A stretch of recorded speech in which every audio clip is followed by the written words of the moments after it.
Hi అండి, అందరికీ నమస్తే. నేను మీ Rekha. Welcome to Rekha cutie 953 YouTube channel. Friends, అందరూ బాగున్నారా? నేను కూడా బాగున్నానండి. ఫ్రెండ్స్, ఇంక ఈరోజు అయితే మీ అందరితో పాటు నా మార్నింగ్ టు ఈవినింగ్ రొటీన్ అయితే షేర్ చేసుకోబోతున్నాను.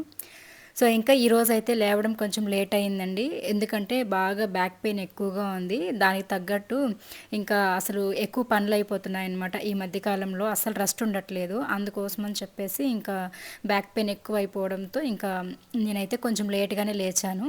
సో బాగా వెలుగైపోయింది. అంటే ఒక 6కి అట్లా లేచానులేండి. ఇంకా 6కి లేచేసి ఇంకా ట్యాబ్లెట్ అవి వేసుకున్నాను. ప్రతిరోజు నా మార్నింగ్ రొటీన్లో కంపల్సరీ ఇంకా థైరాయిడ్ ట్యాబ్లెట్ అయితే వేసుకోవాలన్నమాట. కొంతమంది తెలియని వాళ్ళు ఏంటంటే, మీరు డైలీ నిద్ర లేవగానే ఒక ట్యాబ్లెట్ వేసుకుంటారు కదా, ఎందుకు అనేసి కూడా అడుగుతూ ఉంటారు.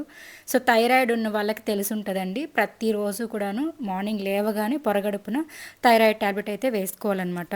సో అలాగైతే ఇంకా నేను ట్యాబ్లెట్ వేసుకున్నాను. ఇంకా వేసేసుకొని బయట అయితే వచ్చి ఇంకా చెత్తలు ఊడుస్తూ ఉన్నా. సో డైలీ కూడా బయట ముగ్గు పెట్టుకుంటాం కదా. సో అలాగే ఇంకా ఈరోజు కూడాను ఇంకా చెత్తలంతా ఊడ్చేసుకొని ఇంకా ముగ్గు అయితే పెట్టేద్దాము, ఇంకా వంట పని మళ్ళీ చేసుకుందాంలే అని చెప్పేసి ఇంకా స్టార్ట్ చేస్తున్నాను అనమాట పనులన్నీ కూడాను. సో నిజంగా చెప్తున్నా, ఎంత బాధ ఉన్నా కూడాను ఇంట్లో ఆడవాళ్ళకి మాత్రం అస్సలు ఈ పనులు ఏవి కూడా తప్పదు కదండి. ఖచ్చితంగా ప్రతిరోజు చేసే పనులు మాత్రం అస్సలు ఆపడానికి లేదనమాట. ఒకరిద్దరైనా కూడా ఒకవేళ అడ్జస్ట్ చేసుకోవచ్చేమో, బట్ పిల్లలు ఉంటే మాత్రం ఖచ్చితంగా ఇబ్బంది అవుతుందన్నమాట. మనం ఒక్కరోజు హెల్త్ బాగాలేదని చెప్పేసి పడుకుంటే కూడాను పిల్లలు చాలా ఇబ్బంది పడిపోతారు. వాళ్ళంతటా వాళ్ళు ఏ పని చేసుకోలేరు కాబట్టి సో చాలా ఇబ్బంది అయిపోతుంది అనమాట. అందుకే నేను కూడా అంతే. నాకు ఎంత ఇబ్బంది ఉన్నా కూడా హెల్త్కి నేను అస్సలు పడుకొని మాత్రం ఉండను. ఖచ్చితంగా నేను లేచేసి అట్లీస్ట్ ఒక లెమన్ రైస్, పులిహోర ఏదో ఒకటి కలిపిచ్చేస్తానమాట బాక్స్కి కూడాను. అంటే పిల్లల్ని ఇబ్బంది పెట్టలేక. కాబట్టి వాళ్ళు కూడా సఫర్ అవుతూ ఉంటారు. ఇంట్లో పనులు కావాలంటే మనకి హెల్త్ బాగా తగ్గిన తర్వాత కూడా చేసుకోవచ్చు. బట్ పిల్లల విషయంలో మాత్రం ఎందుకో నాకు అలా అనిపించదనమాట. ఏదో తెలియని బాధ అనిపిస్తుంది. సో కాబట్టి నేను ఇంకా ఎంత పెయిన్ ఉన్నా ఎలా ఉన్నా కూడా ఖచ్చితంగా చేస్తాను. కానీ అనిపిస్తుంది నాకు కూడా ఒక్కొక్కసారి, బాధగా ఉన్నా కూడా తప్పదు కదా మనకి ఇలాంటి పనులు అని చెప్పేసి. బట్ ఓకే, ఇంకా మనం కాకపోతే ఎవరు చేసుకుంటారు చెప్పండి. అలాగే ఇంట్లో వాళ్ళు కూడా అంతే. మనకి ఇలా హెల్త్ బాగాలేకపోయినా మనం అన్నీ చేస్తున్నాం కాబట్టి ఇంట్లో ఉన్న వాళ్ళు కూడా మనల్ని అర్థం చేసుకొని ఒకటి రెండు పనుల్లో హెల్ప్ చేస్తూ ఉంటే మనకు కూడా కొంచెం హ్యాపీ అనిపిస్తుంది. అలా కాకుండా ఒకరే చేసుకోవాలంటే మాత్రం చాలా ఇబ్బందిగా, ప్రెజర్గా అనిపిస్తుంది నాకైతే. ఇంట్లో అట్లా మా వారు కానీ పిల్లలు కానీ కొంచెం హెల్ప్ చేస్తారు కాబట్టి నేను ఒకరోజు కాకపోయినా ఒక రోజైనా నాకు హెల్ప్ చేస్తారనమాట మా వారు కూడాను. కాబట్టి ఇంకా నాకు కొంచెం హ్యాపీ అనమాట. ఇంట్లో కూడా అర్థం చేసుకొని మనకి పనులు చేసి ఇచ్చే వాళ్ళు ఉంటే మాత్రం నిజంగానే హ్యాపీగా అనిపిస్తుంది కదా. సో ఇంకా నెక్స్ట్ అయితే కిచెన్లోకి వచ్చేసాను. బయట ముగ్గు పెట్టే పని అయిపోయింది కాబట్టి ఏదేమైనా కానీ ఇంటి ముందు ముగ్గు పెట్టేస్తే మాత్రం కొంచెం రిలాక్స్గా అనిపిస్తుంది నాకైతే. మీకు కూడా అలా అనిపిస్తుందా? రెగ్యులర్గా చేసే పని ఖచ్చితంగా చేసేసేయాలి. సో మీకు అనిపిస్తే కామెంట్స్ షేర్ చేయండి. ఇంక ఇక్కడైతే ఇంట్లో కుడుతుంటుంది అనమాట. మార్నింగ్ వంట చేసేటప్పటి నుంచి మరుసటి రోజు మార్నింగ్ వరకు అలా ఒక బకెట్లో స్టోర్ చేసి పెట్టేస్తాము. వేస్టేజ్ వాటర్ కానీ, వంట చేసేటప్పుడు రైస్ కడిగిన నీళ్ళు కానీ, లేకపోతే మిగిలిన కర్రీస్ కానీ, రైస్ కానీ ఇలాంటివి అవన్నీ కూడా వీధిలో ఒక డ్రమ్ అయితే పెట్టుంటారు ఆవులు ఉన్న వాళ్ళు. సో అక్కడ డ్రమ్లో పోసేసామంటే వాళ్ళు ఈవినింగ్ వచ్చి కలెక్ట్ చేసుకొని వెళ్ళి ఆవులకైతే తాపిస్తారనమాట. సో వేస్ట్ అవ్వకుండా ఇలా ఆవులకైనా పెడుతున్నాం కదా, అట్లీస్ట్ వాటి కడుపైన నిండతనే చెప్పేసి మేమైతే ఇంక అందులో పోసేస్తూ ఉంటాము. ఇంకా ఆ పని కూడా చేసేసుకొని వచ్చి ఇంకా బకెట్ అంతా కడిగేసి అక్కడ పెట్టేసి నెక్స్ట్ అయితే ఇంకా నేను ఇక్కడ వంటకైతే స్టార్ట్ చేసేసాను. ఈరోజు అయితే ఇంకా దోసపిండి వేసుకొని వచ్చాను కదా నిన్న, కాబట్టి ఇంకా ఈరోజు ఫస్ట్ రోజు అయితే ఇడ్లీ పెట్టేస్తాను అనమాట. అంటే దోసపిండి వేసుకొని వచ్చిన మరుసటి రోజుకి నేను ఇడ్లీ పెట్టుకుంటాను. ఆ రోజు అలా పెడితే అంటే మంచిగా వస్తాయి అనమాట ఇడ్లీ సాఫ్ట్గా. అందుకోసం మామూలుగా కూడా నాకు అలవాటు, ఎప్పుడైతే పిండి వేసుకొస్తామో ఆ మరుసటి రోజు మార్నింగ్కి ఖచ్చితంగా టిఫిన్కి ఇడ్లీ పెట్టేస్తాను అనమాట. సో అలాగైతే ఇంకా పల్లీ చట్నీ ప్రిపేర్ చేసేసి ఇడ్లీకి అయితే పెడదామని చెప్పేసి ఇంకా శనగగింజలు వేయించుకుంటున్నాను. అలాగే పచ్చిమిర్చి కూడా. సో పచ్చిమిర్చి అయితే కొంచెం ఎక్కువ వేసుకుంటున్నా. భయపడకండి, ఎందుకంటే ఇవి అస్సలు కారం లేదు. ఇన్ని పచ్చిమిర్చి యూజ్ చేస్తారా మీరు మళ్ళీ పల్లి చట్నీ తినేసి కామెంట్స్ పెడతారు ఖచ్చితంగా, అందుకే చెప్తున్నా. సో అస్సలు కారం లేవండి. ఎక్కడ తీసుకొచ్చారో మా వారు తెలియదు కానీ కారం ఏమాత్రం లేవు. ఎన్ని వేసినా కూడా కారం లేవు అనమాట. మాకేమో కారం ఎక్కువ తిని అలవాటు. సో అందుకోసం అని చెప్పేసి కొంచెం ఎక్కువ వేసుకున్నాను. అయినా కూడా సరిపోలేదు తెలుసా అవి. కొంచెం కొబ్బరి కూడా యాడ్ చేసుకొని ఉన్నాను.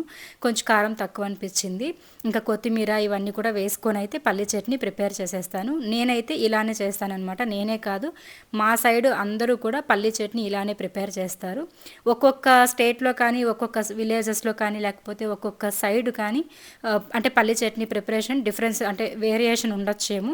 బట్ మా సైడ్ మోస్ట్లీ ఇలానే చేస్తామన్నమాట. ఆనియను, తెల్లగడ్డలు, కొబ్బరి, పల్లీలు, కొత్తిమీర ఇవన్నీ కూడా వేసుకొని చేసుకుంటాము.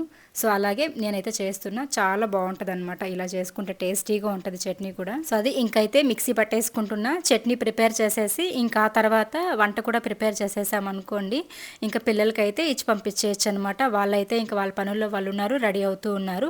ఇంకా ఆ లోపలైతే నేను టిఫిన్ రెడీ చేసేసుకుంటూ ఇంకా లంచ్ కూడా పెట్టేస్తూ ఉన్నాను. లేచింది లేట్ అయినా కూడా నాకు వంట కూడా తొందరగా అయిపోయింది. అంటే నేను ఎప్పుడైనా లేట్గా లేచాను అంటే ఆ రోజు సింపుల్గా అయిపోయే వంట నేను ఏదన్నా అంటే ప్లాన్ చేసుకుంటాను అనమాట. లేదు ఎర్లీగా లేచాను, నాకు ఫుల్గా టైం మిగిలింది, టైం ఉందనుకుంటే మాత్రము దానికి తోడుగా తాలింపులు ఇలా అన్నీ కూడా చేసుకుంటాను అనమాట. ఒక 2-3 రకాలైనా చేస్తాను. బట్ ఈ రోజైతే లేచింది లేటు, బట్ పనులు కూడా అలానే ఉన్నాయి కాబట్టి నేను సింపుల్గానే అనుకున్నాను. ఇడ్లీ చట్నీ పెట్టేసుకుందాం బ్రేక్ఫాస్ట్ కోసం. అలాగే లంచ్ కోసం అయితే రైస్ పెట్టేసుకొని బీరకాయ పప్పు చేసేద్దామని చెప్పేసి అయితే ఇంకా అలా సింపుల్గా అయిపోతుంది కదా అని చెప్పి అనుకుంటున్నా. ఇంకా నెక్స్ట్ అయితే ఇక్కడ రైస్కి బియ్యం నానబెట్టేసి కుక్కర్లో పెట్టేసుకున్నాను. నెక్స్ట్ అయితే పల్లీ చట్నీ మిక్సీ పట్టున్నాను కదా, సో దానికి తిరగబాతు వేస్తున్నా. మా ఇంట్లో పల్లీ చట్నీకి తిరగబాతు వేయకపోతే మాత్రము అస్సలు తినరనమాట. టేస్టే మారిపోతుంది అనమాట. తిరగబాతు వేసుకుంటే సూపర్గా ఉంటుంది. అండ్ నాకు కూడా అలవాటు అయిపోయిందిలేండి, తిరగబాతు వేసుకుంటేనే నాకు ఇష్టం అనమాట. అందులో ఆవాలు, కరివేపాకు, ఎండుమిర్చి ఇలా కనిపిస్తూ ఉంటే చాలా ఇష్టము. అందుకోసం అని చెప్పేసి ఇంక తిరగబాతు వేసేసుకున్నాను. ఇంక ఇది ఒక 2 డేస్కి సరిపోతుంది అనమాట మాకు. ఎక్కువగా చేశాను కదా, మార్నింగ్ టిఫిన్కి నైట్ డిన్నర్కి అయితే ఒక రోజులో సరిపోతుంది. లేదు నైట్ డిన్నర్ స్కిప్ చేస్తే మాత్రం టిఫిన్ మరుసటి రోజు మార్నింగ్కి కూడా మాకు ఇదే సరిపోతుంది అనమాట. ఇంకా ఆలోపే మా వారు కూడా నిద్రలేసి వచ్చారు. ఆయనకి కూడా ఇంకా వేడి నీళ్ళు అయితే పెట్టించేసాను. అంటే డైలీ కూడా ఆయన హాట్ వాటర్ తాగుతారనమాట మార్నింగ్ లేవగానే పరగడుపున. అదొక మంచి హ్యాబిట్ తెలుసా? మీలో ఎంతమంది మార్నింగ్ లేచిన వెంటనే పరగడుపున హాట్ వాటర్ తాగుతారో కమెంట్స్లో షేర్ చేయండి. అది నిజంగానే చాలా మంచి హ్యాబిట్. నన్ను కూడా మా వారు డైలీ తాగనేసి అంటారు. బట్ నేను మాత్రం డైలీ తాగను, కానీ నాకు ఎప్పుడైనా తాగాలి అనే ఇంట్రెస్ట్ వస్తే మాత్రము హనీ వాటర్ కానీ, లెమన్ వాటర్ కానీ తీసుకుంటూ ఉంటా. ఇంకా నెక్స్ట్ అయితే ఇక్కడ పిండి అయితే కలిపేసుకుంటున్నా. సో మనం పిండి వేసుకొచ్చిన తర్వాత మొత్తం ఫ్రిడ్జ్లో పెట్టేసుకోకుండా రేపు మరుసటి రోజుకి మనకి టిఫిన్ కోసం ఎంత పిండి అయితే కావాలో అంత ముందు రోజే తీసి ఒక గిన్నెలో వేసి బయట పెట్టుకున్నామంటే బాగా పిండి పులుస్తుంది. అప్పుడు ఇడ్లీలు కూడా సాఫ్ట్గా వస్తాయి, దోశ కూడా క్రిస్పీగా వస్తుంది. సో నేను ఇడ్లీకి దోశకి ఒకే పిండి వేసుకుంటానని చెప్పేసి చాలా టైమ్స్ అయితే చెప్పుంటాను వీడియోస్లో. అయినా నేను ప్రాసెస్ కూడా చూపించాను, మళ్ళీ నన్ను అడుగుతూనే ఉన్నారు. వన్స్ ఏమనుకోకుండా కొత్తగా వచ్చిన సబ్స్క్రైబర్స్ ఎవరైనా కనుక మీరు ఫస్ట్ టైం చూస్తుంటే సో ప్లీజ్ ఏమనుకోకుండా మన ఛానల్లో చాలా వీడియోస్లో నేను అంటే దోశపిండి, ఇడ్లీ పిండి ఒకటే ఎలా చేసుకోవాలని చూపించాను. సో ఒకసారి చూసేసేయండి. అలాగే ధనియాల పొడి గురించి అడుగుతూ ఉంటారు. ధనియాల పొడి గురించి కూడా నేను ఒక వీడియోనే చేశాను స్పెషల్గా. సో అది కూడా ఒకసారి చెక్ చేసేసేయండి ఏమనుకోకుండా. సో ఇంకా నెక్స్ట్ అయితే ఇక్కడ బీరకాయ పప్పు కూడా రెడీ అయిపోయింది. ఇంకా దానికి కూడా పోపు పెట్టేసుకుంటూ ఉన్నాను. సో బీరకాయ పప్పుకి వచ్చేసరికి టొమాటోలు 2 ఉన్నాయి ఇంట్లో, అందుకోసమని చింతపండు అయితే నానబెట్టేసి ఆ పులుపు అయితే వేసుకున్నాను. బాగుంటుంది టేస్ట్. సో బీరకాయ పప్పుకి కానీ, బీరకాయ చట్నీకి కానీ పచ్చిమిర్చి బదులు ఎండుమిర్చి వేసుకుంటే చాలా టేస్టీగా ఉంటుంది. ప్లస్ పప్పులోకి కారం వేసుకుంటే ఇంకా టేస్టీగా ఉంటుంది. నేను అలాగే చేశాను. ఇప్పుడు పచ్చిమిర్చి స్కిప్ చేసేసి కారం పొడి వేసుకున్నాను అనమాట. చాలా టేస్టీగా ఉంటుంది. మీరు కూడా ట్రై చేయండి. అండ్ ఇంక ఇక్కడైతే తిరగబాతులోకి ఆనియన్స్, తర్వాత వెల్లుల్లి, కరివేపాకు, ఎండుమిర్చి, ఆవాలు సో ఇవైతే వేసేసుకొని బాగా ఫ్రై చేసేసుకొని ఇంకా పప్పునైతే ఇందులోకి వేసేసుకోవడమే అనమాట. సో వేసిన తర్వాత ఒక 5 to 10 minutes వరకు బాగా కుక్ చేసేసుకున్నామంటే ఇంకా మనకి బీరకాయ పప్పు అయితే రెడీ అయిపోతుంది. సో ఫేవరెట్ అనమాట ఇంట్లో ఇలా కారం పొడి వేస్ట్ చేసే బీరకాయ పప్పు అంటే. నేను ప్రాసెస్ అయితే చూపించలేదు, ఇంతకుముందు చూపించాను 2 times అని చెప్పేసి. సో లేదు మీకు ఎవరికైనా కావాలంటే నెక్స్ట్ టైం చేసినప్పుడు అయితే నేను ప్రాసెస్ చూపిస్తాను, ఓకేనా. ఇంక ఇదిగండి మా వారు ఎనిపించారనమాట ఇక్కడ పప్పు. సో దానివల్ల ఏంటంటే బీరకాయ అడ్రస్ లేకుండా చేసేసారు ఆ పప్పులో. అట్లీస్ట్ బీరకాయ పప్పు అని తెలియడానికైనా ఒక 2-3 చోట్ల బీరకాయ కనిపిస్తుందేమో అని చూస్తున్నా. మా వారైతే మెత్తగా అది ఎనిపించేశారనమాట. ఇంక సరేలే అని చెప్పేసి ఇంకా అలానే ఇంకా చెప్తున్నా ఇలా చేసేసావు ఏంటి ఏంటని చెప్పేసి, ముందుగా చెప్పాలి కదా నువ్వు అనేసి రివర్స్లో అన్నీ అన్నారు. ఇదిగోండి ఇక్కడెక్కడో ఒక 2 ముక్కలు కనిపించాయి నాకు బీరకాయ అయితే. ఓకే ఇదండి, ఇలాగైతే ఇంకా బీరకాయ పప్పు కూడా రెడీ చేసేసాను. ఇది ఒక 5 to 10 మినిట్స్ వరకు కుక్ చేసుకున్నామంటే పప్పు కూడా రెడీ అయిపోతుంది. ఇంకా వంట అంతా అయిపోయింది కాబట్టి లంచ్ పక్కన పెట్టేశాను. పిల్లలైతే ఇంకా అన్నం అంతా కూడా చల్లారి పెట్టేసుకొని ఇంకా కలిపేసి క్యారీకి వేసేసుకుంటారు. సో ఆ లోపలైతే మనం ఇక్కడ ఇడ్లీ పెట్టేసాం అనుకోండి, ఇద్దరిది కూడా స్నానాలు అయిపోయాయి. ఒక 10 మినిట్స్లో ఇడ్లీ కూడా రెడీ అయిపోతుంది. అండ్ వాళ్ళు రెడీ అయ్యేసి వచ్చి ఇంకా వేడివేడిగా ఇడ్లీ తినేసి అయితే ఇంకా స్కూల్కి స్టార్ట్ అయిపోతారనమాట. ఇంకా ఇన్ని పనులు ఉన్నప్పుడు హెల్త్ ఇష్యూ మనకి ఎక్కడ గుర్తొస్తుంది చెప్పండి. అసలు మనకి ఎంత పెద్ద ప్రాబ్లం ఉన్నా కూడా ఇంత హడావుడిగా ఉదయం ఉన్నప్పుడు ఖచ్చితంగా మనకి హెల్త్ ఇష్యూస్ ఏది కూడా గుర్తురావు. అండ్ నొప్పి ఉన్నా కూడా ఫస్ట్ పిల్లల పని చూసేసి వాళ్ళని స్కూల్కి పంపించేసి టైంకి ఆ తర్వాత కావాలంటే మన హెల్త్ చూసుకుందాంలే, ఆ తర్వాత కావాలంటే పడుకొని కాసేపు రెస్ట్ తీసుకుందాంలే అని అనిపిస్తుంది అనమాట. నాకైతే ఒక్కొక్క రోజు మార్నింగ్ 9కి 10 లోపలే పనులన్నీ అయిపోతాయి. ఒక్కొక్క రోజు మరీ లేజీ అనిపించిందంటే ఒక మధ్యాహ్నానికి అన్ని పనులు చేసేసుకుంటాను. ఇంకా లేజీ అనిపించి లేదంటే బ్యాక్ పెయిన్ వచ్చేసి ఇలా ఉంటే మాత్రం అన్ని పనులు అంటే వంట పని టిఫిన్ పని చేసి పిల్లల్ని పంపించేసి ఇంకా అన్ని పనులు అలానే పెట్టేసి కాసేపు రెస్ట్ తీసుకొని ఒక 2 గంటలకో 3 గంటలకు లేచి మళ్ళీ క్లీనింగ్ పనులు స్టార్ట్ చేసుకుంటాను అనమాట కిచెన్లో అంతా కూడాను. సో ఇలా నేను నా ప్లానింగ్ ప్రకారం నేను చేసుకుంటా. హెల్త్కి కూడా ఇంపార్టెన్స్ ఇస్తాను కానీ ఫస్ట్ ప్రిఫరెన్స్ అయితే నేను పిల్లలకి ఇచ్చేస్తాను. వాళ్ళ పనులన్నీ అయిపోయిందా ఆ తర్వాత మళ్ళీ నా గురించి ఆలోచించుకుంటాను అనమాట. సో అది. అండ్ ఇంక ఇక్కడ మా అమ్మాయికి అయితే రిబ్బన్స్ వేసేస్తూ ఉన్నా. రిబ్బన్స్ కూడా తీసుకోవాలి కొత్తవి, ఇవి లాస్ట్ ఇయర్వే ఇక వేసేస్తూ ఉన్నాను అనమాట. ఎన్నోసార్లు టౌన్లోకి వెళ్తుంటాను, ఏది పడితే అది కొంటూ ఉంటాను, అయినా కూడా ఈ రిబ్బన్స్ మాత్రం ఆ రోజుకి గుర్తురావు. ఇంటికి వచ్చిన తర్వాత అరే అవి కొనుక్కుంటే బాగుండేది కదా అని ఒక ఫీలింగ్ వస్తుందన్నమాట. సో అట్లా అక్కడికి వెళ్ళినప్పుడు మాత్రం గుర్తురావు అనమాట. ఇంకా గుర్తు వచ్చినప్పుడు కొనుక్కోవాలంటే మళ్ళీ టైం ఉన్నప్పుడు ఇంకెళ్ళాలి. సో అది. ఇంకా ఇడ్లీ కూడా రెడీ అయిపోయింది మా అమ్మాయికి జడలేసే లోపల. సో ఇంకా వేడివేడిగా ఇడ్లీ పెట్టేస్తామంటే పిల్లలకి చక్కగా తినేస్తారు. సో ఇంకా నా ఫేస్ కొంచెం డల్గానే ఉంటుంది, ఎందుకంటే విపరీతంగా ఉందన్నమాట నాకు బ్యాక్ పెయిన్ అంటే కూడా వెన్నుముక పూర్తిగా నొప్పి వస్తుంది. సో ఈ మధ్య కొంచెం బట్టలు ఉతికేది ఎక్కువైంది కదా, దానికోసమనే అనుకుంటూ ఉన్నాను. ప్లస్ వర్క్ కూడా ఎక్కువైందిలేండి ఇంట్లో, నాకు స్ట్రెస్ ఎక్కువైంది. సో దానివల్ల కూడా అలా ఉండొచ్చేమో. బట్ ఓకే, ఎన్ని ప్రాబ్లమ్స్ ఉన్నా కూడా ఎన్ని బాధలు ఉన్నా కూడా ఈ పనులు తప్పవని ఫిక్స్ అయిపోయి మైండ్లో చేసేసుకుంటూ ఉండడమే అంతే. ఈ ఇడ్లీ తీస్తుంటే నాకు ఒకటి గుర్తొస్తుంది. ఒకప్పుడు మా అమ్మమ్మ వాళ్ళు ఇడ్లీ చేసేటప్పుడు ఒక క్లాత్ వేసేసేవాళ్ళు అనమాట. ఇడ్లీ ప్లేట్ పైన క్లాత్ వేసుకొని ఆ క్లాత్ని తడిపేసి దానిపైన ఇలా పిండి వేసేసి పెట్టేవాళ్ళు. నెక్స్ట్ ఉడికిపోగానే ఇడ్లీ అనేది ఆ క్లాత్ని ఇలా పట్టి పైకి విదిలించామంటే ఇడ్లీ అలానే వచ్చి హాట్ బాక్స్లో పడేదన్నమాట. సో భలే టేస్టీగా కూడా ఉంటాయండి. క్లాత్ పెట్టి చేసే ఇడ్లీ మాత్రం సూపర్ టేస్ట్ ఉంటుంది అనమాట. అయినా నిజంగా చెప్తున్నా, చిన్నప్పుడు మనం తింటున్నాము, ఆ ఫుడ్ టేస్ట్ ఇప్పుడు లేనే లేదు నిజంగా చెప్పాలంటే. అవునా కదా, ఈ మాటను మీరు ఎంతమంది అగ్రి చేస్తారు చెప్పండి. నాకైతే చిన్నప్పుడు చాలా కరువు కూడా ఫుడ్ తినడానికి కూడా ఉండేది కాదు. కానీ అలాంటప్పుడే గొజ్జు అండ్ చట్నీ ఇలాంటివి ఏదైనా కూడా కానీ చాలా టేస్టీగా అనిపించేది. పచ్చి పులుసు కూడా పిసుక్కొని తిన్న రోజులు ఉన్నాయన్నమాట మేము. సో ఇవన్నీ కూడా చాలా అద్భుతంగా అనిపించేది. బట్ ఇప్పుడు చికెన్లు మటన్లు ఉన్నా కూడాను అంతంత మాత్రమే అనమాట మనకి నిజంగానే. సో అప్పట్లో ఫుడ్ కరువైనా కూడా చాలా టేస్టీగా వండి పెట్టేవాళ్ళు, అదొక అమృతం లాగా అనిపించేది.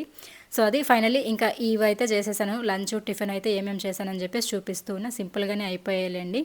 ఇంకా అయితే పిల్లలకి పెట్టించేసానంటే ఇంకా వాళ్ళు కూడా తినేస్తారు. ఇంకొక ట్రిప్ అయితే ఇడ్లీ పెట్టాను, అది మా కోసం అనమాట. సో ఇడ్లీ సాఫ్ట్గా ఉంటాయి, చిన్నగా కూడా ఉంటాయి కాబట్టి ఇడ్లీ కూడా పిల్లలు కొంచెం బాగా తింటారనమాట. సో ఒక 4-5 అయినా తినేసి వెళ్తారు టిఫిన్ వరకు మాత్రము. ఇంకా అలా పెట్టేశాను. నెక్స్ట్ ఇంకో ట్రిప్ కూడా పెట్టేశాను అనమాట. మా వారు కూడా ఇట్లా వేడిగా ఇడ్లీ చేసి పల్లి చట్నీ వేసి ఇచ్చామంటే చాలా ఇష్టంగా తింటారు. అందుకోసం అని చెప్పేసి 2 ట్రిప్పులు పెట్టుకుంటే మన నలుగురికి కరెక్ట్గా సరిపోతుంది అనమాట. ఇంకా వంట పని అయిపోయింది, పిల్లల్ని రెడీ చేసి స్కూల్కి పంపించడం అయిపోయింది. నెక్స్ట్ ఇంకా కిచెన్ కూడా క్లీన్ చేసేసాను. సో కిచెన్ అంతా వెంటనే క్లీన్ అయిపోయిందిలేండి. ఇంక ఇదిగోండి ఇలా ఉందన్నమాట. రైస్ ఇంకా మిగిలిన సాంబార్ అంటే పప్పు ఇవన్నీ కూడా పెట్టేసుకున్నాను. ఇంకా స్టవ్ అంతా కూడా నీట్గా కడిగేసాను. ముగ్గు అయితే ఏం పెట్టలేదులేండి, శుక్రవారం మంగళవారం మాత్రం పెట్టుకుందామని చెప్పేసి ఇంకా అలా స్టవ్ కూడా నీట్గా క్లీన్ చేసేసుకొని ఇంకా షింక్లో ఉన్న గిన్నెలన్నీ కూడా వంట చేసినవన్నీ కడిగేసేసి ఇంత నింపి పెట్టేశాను. చూసారా ఎన్ని ఉన్నాయో, మార్నింగ్ టిఫిన్వి అండ్ మధ్యాహ్నం లంచ్వి తిన్నవి ఇవన్నమాట. సో నెక్స్ట్ అయితే ఇది ఈవినింగ్ నేను ఫ్రెష్ అప్ అయ్యేసి కాసేపు రెస్ట్ తీసుకున్నా. ఆ తర్వాత ఈవినింగ్ అయితే మా వారు స్నాక్స్ తీసుకొచ్చారు. సో స్నాక్స్ ఏమేమి తీసుకొచ్చారు అనేది ఇక్కడైతే నేను చూపిస్తూ ఉన్నా మీకు. సో ఇది మాకైతే ఈరోజు స్నాక్స్ డే అనుకోవచ్చు. ఎందుకంటే ఒక 10 డేస్కి ఒకసారి కానీ వీక్లీ వన్స్ కానీ మా వారు అయితే ఇట్లా స్నాక్స్ అన్నీ కూడా కొనుక్కొచ్చేస్తారనమాట. సో వాటినైతే పిల్లలకి స్నాక్స్గా బాక్స్లో పెట్టి పంపిస్తూ ఉంటాను. ఇంకా పెద్దమ్మ అయితే కాలేజ్కి వెళ్తుంది కాబట్టి ఒక చిన్న క్యారీ బాక్స్ తప్ప ఇంకేమీ తీసుకెళ్ళదు. సో స్కూల్కి వెళ్ళేటప్పుడైనా మంచిగా స్నాక్స్ అన్నీ పెట్టిస్తుంటే తీసుకెళ్ళేది, తినేది. ఇప్పుడైతే అక్కడ క్యాంటీన్ ఉందన్నమాట. సో దానివల్ల తీసుకెళ్ళదు. నెక్స్ట్ అయితే ఇంకా చిన్నమ్మాయికి అయితే బాక్స్లోకి వేసి పంపించేస్తాను. ఇంకా వెజ్ పప్స్, తర్వాత స్వీట్ బన్ను, ఇంకా డ్రై ఫ్రూట్ లడ్డు, నెక్స్ట్ అయితే మిక్చరు, ఈ కారాసు ఇవన్నీ కూడా తీసుకొచ్చారనమాట. బోల్డ్ అని స్నాక్స్ అయితే తెచ్చేశారు. సో ఫ్రూట్స్ అంటే అప్పుడప్పుడు ఫ్రూట్స్ ఒకసారి తీసుకొస్తారు, ఒకసారి అయితే ఇలా స్నాక్స్ బేకరీ ఐటమ్స్ అయితే తీసుకొస్తారనమాట. సో డ్రై ఫ్రూట్ లడ్డు అయితే చాలా ఫేవరెట్ అనమాట మాకు. సో అందుకోసం అని చెప్పేసి ఇంకా అవి కూడా తీసుకొచ్చేసారు. నేనైతే ఏం చెప్పలేదు, మా పెద్దమ్మాయి మా వారు వెళ్ళారనమాట. సో తనని కాలేజ్ నుండి తీసుకొచ్చేటప్పుడు ఇంక ఇద్దరు వెళ్ళేసి బేకరీలో తీసుకొని వచ్చేసారు. తను సెలెక్ట్ చేసిందనమాట ఇవన్నీ. సో ఇంట్లో ఆల్మోస్ట్ అందరం ఇవే తింటాం కాబట్టి ఇంక తీసుకొచ్చేసారు. ఇదైతే నా ఫేవరెట్ స్వీట్ బన్ అనమాట. చాలా స్వీట్గా చాలా బాగుంటుంది. సో అలా ఇంక ఇవన్నీ సర్ది పెట్టేస్తూ ఉన్నాను. నెక్స్ట్ అయితే వెజ్ పప్స్ తెచ్చారు కదా, వేడిగా ఉన్నాయి, తినేయాలి వెళ్ళి. అలాగే ఇంకా గోబీ కూడా తీసుకొచ్చారు, గోబీ కూడా తినాలన్నమాట. నైట్ డిన్నర్ అయితే స్కిప్ చేసేస్తాంలేండి మేము. ఇవన్నీ తిన్నామంటే ఇంకా ఫుడ్ ఎక్కడ తింటాం చెప్పండి. సో అదనమాట. మా అమ్మాయి అయితే రెడీగా వెజ్ పప్స్ ఎత్తుకొని వెళ్ళిపోయింది, పెద్దమ్మాయి. ఇలాంటివి అయితే బాగా తింటుంది కానీ ఇంకా ఫుడ్ అయితే అస్సలు తినలేండి. అది ఇంకా గోబీ కూడా ఒక బాక్స్ తీసుకొచ్చారు. సో గోబీ ఎక్కువ తినకూడదు నేను, అయినా కూడా ఇష్టం కదా, కొంచెం అయితే తినేసాను అనమాట. కొంచెం అంటే ఒక 2-3 పీసులు తిన్నా అంతేలేండి, ఎక్కువ తినలేదు. సో ఇదండి ఈ రోజు వీడియో అయితే. హోప్ మీకు ఇవ్వడం నచ్చిందని అనుకుంటున్నాను. నచ్చితే మాత్రం ప్లీజ్ లైక్ చేయండి, షేర్ చేయండి, కామెంట్ చేయండి. అలాగే మా అమ్మాయి ఛానల్లో కూడా ఈరోజు లాంగ్ వీడియో పోస్ట్ చేస్తున్నా, మీరు కూడా చూసి నచ్చితే లైక్ చేయండి. Thank you, bye.